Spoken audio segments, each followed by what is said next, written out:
I'm Emily, and I thought my biggest problem was having an overbearing mother-in-law. I had no idea she was actually robbing me blind. It was a Tuesday afternoon when everything changed.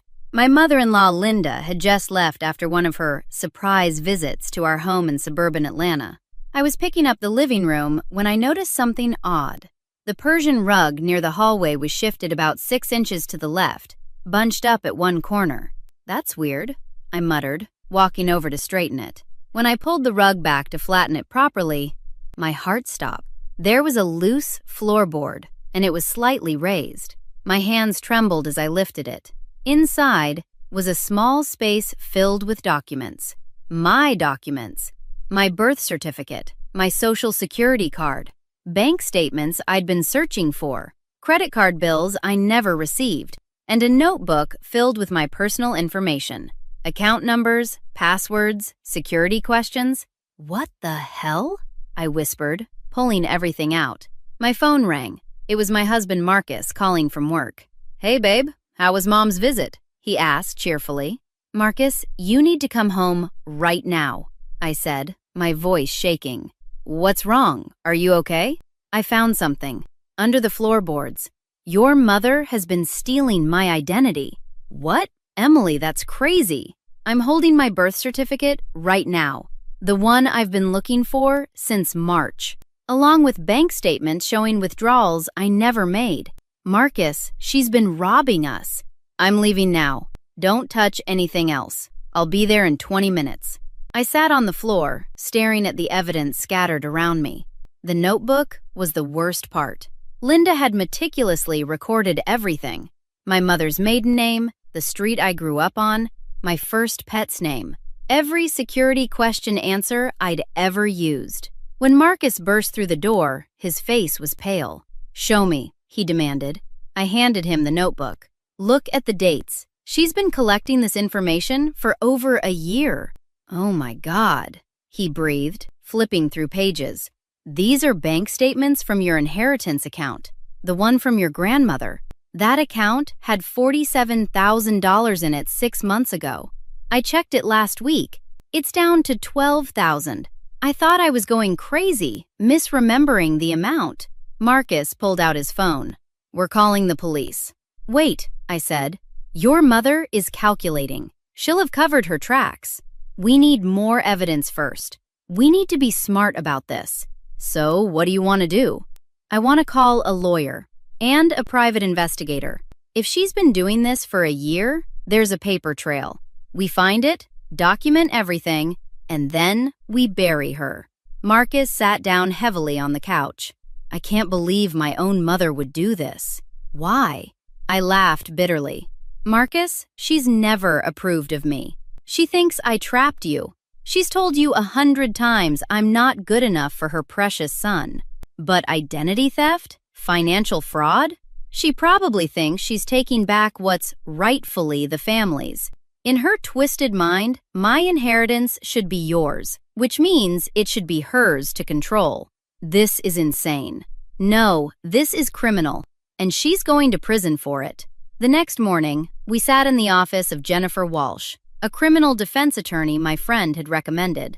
"So let me make sure I understand," Jennifer said, reviewing the documents I'd brought. "Your mother-in-law had access to your home?" "She has a key," Marcus admitted. "She's had it since we moved in 3 years ago, for emergencies." "And these documents were hidden under a floorboard in your living room?" "Yes, along with this notebook containing all my personal information," I said, sliding it across her desk. Jennifer examined it carefully. "This is premeditation. She's been planning this for over a year. Have you noticed any other suspicious activity?" "My credit score dropped 60 points last month," I said. "I couldn't figure out why. And I've been getting calls from collection agencies about accounts I never opened. We need to pull your credit report immediately. I'm also going to recommend you hire a forensic accountant and a private investigator. This goes beyond simple theft." Marcus leaned forward. What kind of charges could she face? Identity theft, fraud, forgery if she's been signing your name, potentially grand larceny depending on how much she's stolen. We're talking years in prison. Good, I said firmly. Jennifer raised an eyebrow. You seem very certain about prosecution. She's been systematically destroying my financial life while pretending to be a concerned mother-in-law. She had Sunday dinners with us. She brought casseroles. She smiled to my face while robbing me behind my back. So yes, I'm certain. I like your attitude, Jennifer said. Here's what we're going to do. First, you file a police report today. Then we freeze all your accounts and open new ones she can't access. We set up credit monitoring. Meanwhile, I'll hire Detective Sarah Chen. She's former FBI, now works as a private investigator. She'll trace every dollar. How long will this take? Marcus asked. If the evidence is as clear as Emily says, maybe 2 months to build an airtight case. Then we go to the police with everything. We left Jennifer's office and drove straight to the police station. The officer who took my report looked skeptical at first. Your mother-in-law? He repeated. Yes, I found my stolen documents hidden in my house where only she had access. After I showed him the evidence, his expression changed. Ma'am, I'm going to connect you with our financial crimes unit. This is serious. 3 days later, Detective Sarah Chen sat in our living room, photographing the hiding spot and cataloging everything. I've seen a lot of family theft cases, she said, but this level of planning is unusual. She's smart. Can you track where the money went? I asked. Already started. She opened 3 credit cards in your name, took out a personal loan for $15,000, made cash withdrawals from your inheritance account using a forged power of attorney.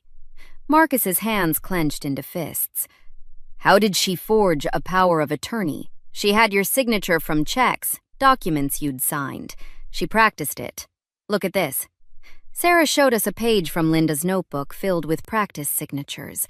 My signature, over and over, getting closer to perfect each time. That's terrifying, I whispered. It gets worse. She's been paying herself from your accounts, small amounts at first, 200 here, 300 there. Then she got bolder. Last month, she transferred $8,000 to an account in her name. We have her, I said. We do, but I want to catch her in the act. Is she likely to come back to your house? Marcus nodded. She visits every Tuesday. She'll be here tomorrow. Perfect. I'm going to install hidden cameras. When she accesses that hiding spot again, we'll have video evidence. That's conspiracy. Ongoing fraud. It'll seal the case. Tuesday arrived. I was sick with anxiety, but Sarah's voice came through the earpiece she'd given me. Stay calm, Emily. Act natural. I'm watching from the van outside. Linda arrived at noon, carrying her usual Tupperware of food. Hello, sweetheart, she said, kissing my cheek. The hypocrisy made my skin crawl. Hi, Linda. Marcus is at work. It's just us today. Wonderful. We can have some girl talk. She set her purse down, near the rug, I noticed. We made small talk in the kitchen for 20 minutes. Then Linda excused herself to use the bathroom. Through the camera feed Sarah was monitoring, we watched Linda go straight to the living room instead. She lifted the rug, pulled up the floorboard, and added more documents to the pile. Credit card applications she'd filled out in my name. Got her. Sarah's voice crackled in my ear. Police are pulling up now. Keep her talking. Linda returned to the kitchen, smiling sweetly. So, dear, how are your finances? Everything okay? Interesting you should ask, I said. The doorbell rang. I'll get that. I opened the door to reveal Detective Chen and 2 uniformed officers. Linda's face went white. What's going on? Linda Crawford? Detective Chen showed her badge. We have a warrant for your arrest for identity theft, fraud, and forgery. This is ridiculous. Emily, tell them there's been a mistake. The only mistake was giving you a key to our home, I said coldly. Marcus pulled up just as they were reading Linda her rights. He walked past her without a word. "Marcus, baby, tell them this is wrong. I would never. We have video of you accessing stolen documents in our home 30 minutes ago, Mrs. Crawford." Detective Chen interrupted. "We have your notebook with practiced forgeries of your daughter-in-law's signature.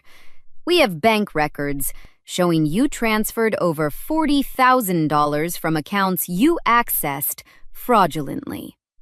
You have the right to remain silent. I suggest you use it." As they led her to the police car, Linda screamed, "I was protecting our family. That money should have been Marcus's. She doesn't deserve it." "And there's the motive," Jennifer said, appearing from her car.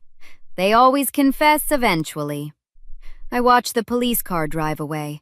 Marcus put his arm around me. "I'm so sorry," he said quietly. "You didn't do this. She did." 3 months later, we sat in the courtroom for Linda's sentencing. She'd tried to fight the charges at first, but the evidence was overwhelming. Her lawyer had finally convinced her to take a plea deal. Judge Morrison reviewed the case file. "Mrs. Crawford, you've pleaded guilty to identity theft, wire fraud, and forgery. The victim impact has been severe. Mrs. Emily Crawford, would you like to make a statement?" I stood up. "Your Honor, this woman spent a year systematically destroying my financial life. She stole my identity, opened fraudulent accounts, drained my inheritance, and destroyed my credit. She didn't do this out of desperation. She did it out of greed and spite, because she never thought I was good enough for her son. She smiled to my face while robbing me blind." The judge nodded. "Mrs. Linda Crawford, I'm sentencing you to 5 years in federal prison for identity theft and fraud, followed by 3 years of supervised probation. You are ordered to pay full restitution of $47,000 plus damages. A restraining order will be in place prohibiting any contact with the victims." Linda's face crumpled. "Please, Your Honor, I'm 62 years old. You are old enough to plan an elaborate fraud scheme. You're old enough to face the consequences. Bailiff, take her into custody." As they led Linda away, she turned to Marcus. "Please, baby, talk to them. I'm your mother. I was trying to help you. That money should be in the family." "You're not my family anymore," Marcus said firmly. "My wife is my family. What you did is unforgivable." "Marcus, please. I'm sorry. I made a mistake." "A mistake is forgetting to call on someone's birthday," I said. "You committed calculated, premeditated fraud for over a year. There's no apology that fixes that." "Emily, please. I'll pay everything back. Just don't send me to prison, please." Judge Morrison's gavel came down. "Mrs. Crawford, this conversation is over. Bailiff, proceed." Outside the courtroom, Jennifer shook our hands. "Full restitution, 5 years, and a restraining order. That's a complete victory." Detective Chen joined us. "The DA wanted me to tell you that your case helped them identify a pattern. Linda had been researching how to commit identity theft for 2 years before she started. This was always her plan. She never intended to stop," Marcus said quietly. "No, she thought she was smarter than everyone else. That's usually how we catch them." We drove to Marcus's brother's house for dinner. His whole family had gathered to support us through the trial. "How are you feeling?" Marcus's aunt asked me. "Honestly, relieved. Your sister thought she could destroy me because I wasn't born into the right family. Instead, she destroyed herself." "She always was jealous," Marcus's brother said. "When you and Marcus bought your house, got good jobs, built a life, she couldn't stand that it had nothing to do with her." "Well, now she has 5 years to think about it," I said. Marcus raised his glass. "To Emily, for being smart enough to catch her strong enough to prosecute her, and amazing enough to still be standing here after everything. To Emily, everyone chorused. Later that night, Marcus and I sat on our porch. The same living room where I'd found those documents was now truly ours again. No hidden secrets, no unwelcome visitors. "Do you think she'll ever understand what she did wrong?" Marcus asked. "No. People like Linda never think they're wrong. They think they're entitled. She genuinely believed my inheritance should be hers to control." "I'm proud of you. A lot of people would have just let it go to avoid family drama." "Family doesn't steal from you, Marcus. She made her choice when she forged my signature. I just made sure she faced the consequences." My phone buzzed. It was a notification from my bank. Linda's first restitution payment had been processed. $800 from the sale of her jewelry collection. "She's paying," I told Marcus. "Good. She should pay for every dollar, every point off your credit score, every sleepless night."